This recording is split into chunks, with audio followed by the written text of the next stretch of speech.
For 4 years, Ellen Graf-Martin worked with R.G. Mitchell Family Books as manager of media and consumer relations, developing promotion strategies for top-level authors and publishing brands.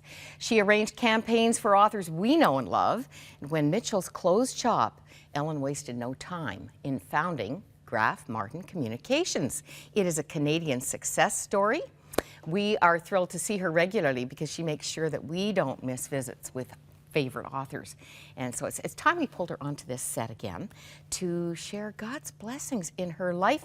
And I'm going to just paraphrase, blessings out of brokenness.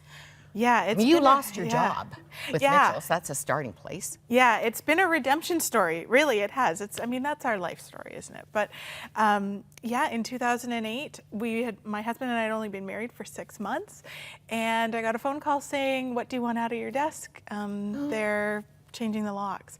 And so that one day I lost my job. It was September 15th, and within a couple of weeks, 2 publishers had come to me saying, "Would you continue doing the work that you're doing with us?"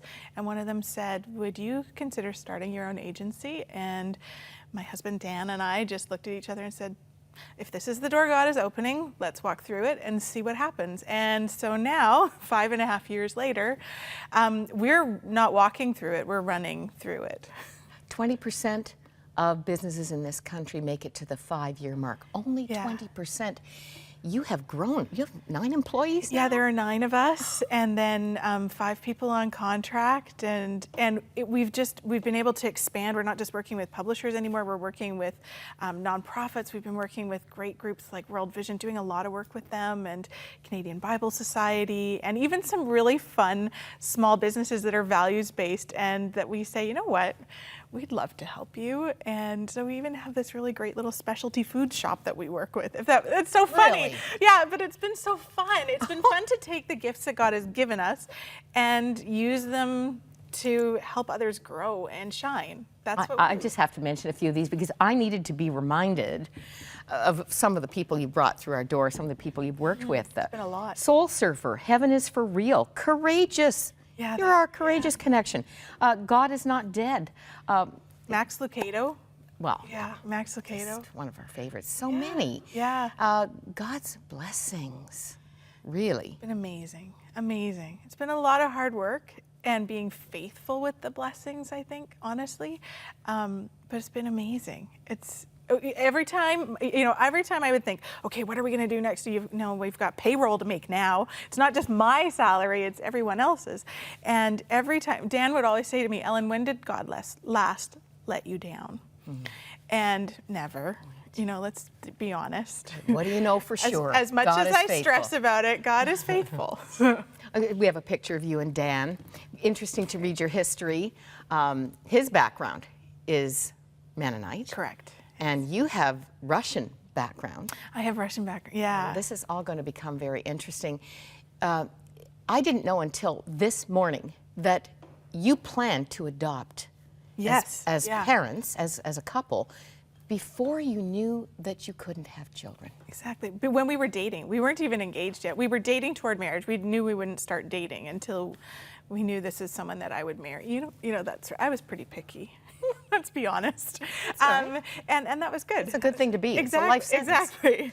Yeah, and we talked about it ahead of time. I said, this is something that God has really put in my heart, and Dan said, he agreed with that, and so this was part of our plan to build our family before we were even engaged. So where do we start? This is 2012, I think, is another milestone year for you. Yeah. 2012, we'd been building this business. It had kind of been our baby. We'd moved to a new home, and we were in the process. We thought, we want to start a family now. We're settled, and it just wasn't happening.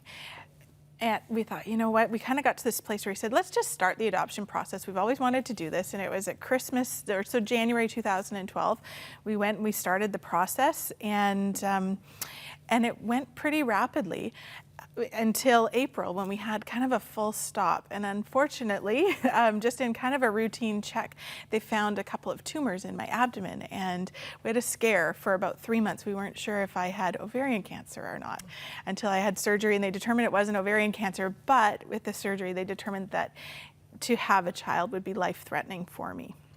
And so it would be difficult, not impossible, but it would be life-threatening. And so we had already started the adoption process, and I remember the doctor really encouraging us, you should go through all these medical measures to get pregnant. And Dan and I said, well, we've already started the adoption process, we want to adopt. And the doctor said, well, that's very sophisticated of you, but you should really do this. And I thought, really? Yeah, these medical measures aren't sophisticated. And we said, no, this is what we want to do. And so we went to the next doctor and we said, you know what, we want to adopt. We're in the process of that. And he said, adoption's great. And the crazy thing is that doctor who was my the specialist for my disease, he actually delivered my daughter. He delivered my daughter. I didn't tell you that in advance. Yeah, we were able to, when we got all of her paperwork from the agency, she delivered my daughter, or he delivered my daughter. And so we were able to go back to a follow-up appointment, and Dan and I, it was quite fun to say to him, just so you know, you delivered our daughter. And he said, pardon me? I was going to say in 9 months. Yeah. Not the delivery, not the delivery, but the process was so fast. Yeah, You were told it could take years. We were told it could take years. We turned in our paperwork in June, and then in September we were told that they were starting our home study, and we weren't doing it privately. We were doing it through the agency, through Family and Children's Services, who have been phenomenal. They have really been amazing. And we really felt like we wanted to do foster adoption. Because we were told there are 80 children approximately in our region waiting for adoptive families. Now, when you say in your region, Southwestern Ontario. Okay, just Southwestern Ontario. Thousands across the just country. one little area of Southwestern Ontario. And so we really felt convicted that that was the way to go. And can I do a little backstory here? You can, sorry, I can get ahead of myself. This passion for adoption comes from a very touching moment in your life before you were ever married. Yeah, when I was 19, I wasn't married till I was 30, but when I was 19, I visited an orphanage in Haiti as part of a mission trip, and God really worked in my life there to bring me to Him, bring me back to Him. And a child handed me a note at this orphanage that said, "Will you please adopt me?" And I scanned that note. It's on my blog, but that changed my life. That note has never left me. That was a turning point for me that said, this is going to be part of my story. I can't adopt this child now at 19, which that child actually couldn't understand, because looking at me, he would say, well, why not? You have the life that we wish we would have. But yeah, fast forward, that is what God did for us. So. You and Dan have really become advocates for foster parenting and for adoption. Let's look at your family. Yes, that's great. See, oh dear, here we go. And your treasure, your sweet girl, you call her on your blog. Sweet girl. Sweet girl is how old now? She is not quite 2. And she's beautiful, and it's remarkable how much she actually looks like us. That's the thing we've had people say to us. We couldn't imagine couldn't imagine you having a child biologically that would be more like you guys. So she's a perfect fit for us. And I don't know how you find the time, but you blog wonderful insights, not just into your parenting journey, but all aspects of life. At ellengrafmartin.com. Really enjoying that. I just loved that this little girl has a very meaningful middle name. Yes. Tell us about it. We didn't choose her first name. We love it. It means small but mighty, which is perfect. But we did choose her second name. And we chose Susanna, which is my great-grandmother's name and Dan's great-grandmother's name.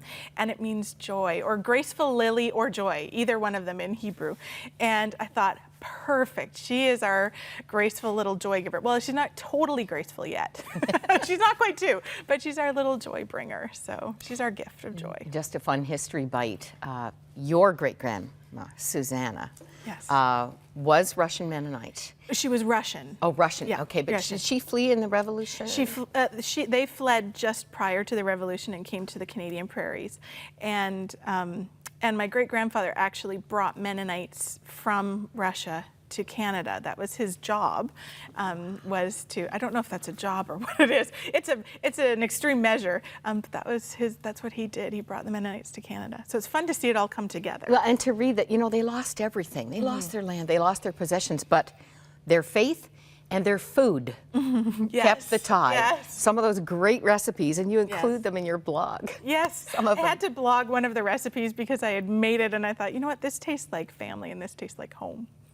Well, this is wonderful to see what home means in your world now. And we just want to say congratulations. Thank you for being a cheerleader for so many children looking for a home. Yes, if we can find homes for waiting kids, that's my job well done. Keep coming back, Ellen. Thank you. We have a vested interest in you. Thank you. I'd love to be back.